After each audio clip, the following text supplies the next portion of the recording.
না অবশ্যই, এটা তো আমি প্রথমেই আমার সদস্য যারা আছে তাদেরকে আমি ধন্যবাদ জানাইছি। কারণ শুধু গ্রাম আদালত নয়, আমার পরিষদ, আমার সুন্দর একটা পরিষদ, এবং আমার যে কর্মকাণ্ড, আমি যে কোনো বিষয়ে আমি মিটিং কল করি, সবাই উপস্থিত থাকে।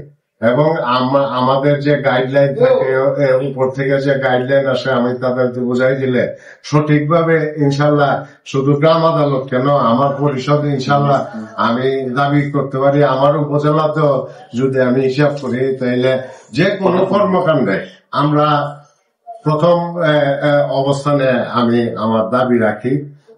কারণ আমার পরিষদ আমাকে সার্বিকভাবে সহযোগিতা করে। আমার চৌকিদার বৃন্দ যারা আছে, আর বিশেষ করে সচিব বা যারা উদ্যোক্তা যারা আছে, তারাও সার্বিক সহযোগিতা আমাকে করে। সেটা আমরা সুন্দর একটা পরিষদ আমরা পরিচালনা করার জন্য সবসময় আমরা সচেষ্ট থাকি। এটাই আমাদের এখন সারা দেশে এই বিষয়টা একটা প্রক্রিয়া বলতে গেলে এটা ওই কাউন্টে আসে।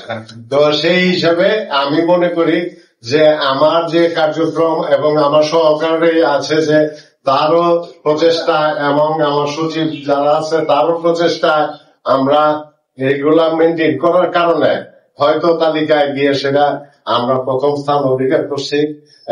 আর সফলতা এটাই বলা যায়। সফলতা বলতে এই যে আপনার যারা চেয়ারম্যান আছে, যদি প্রক্রিয়াটা আমরা সঠিকভাবে করি এবং যে অভিযোগগুলা সঠিকভাবে দেখি এবং এটা সঠিকভাবে সমাধান করি, এটাই আমাদের সফলতা।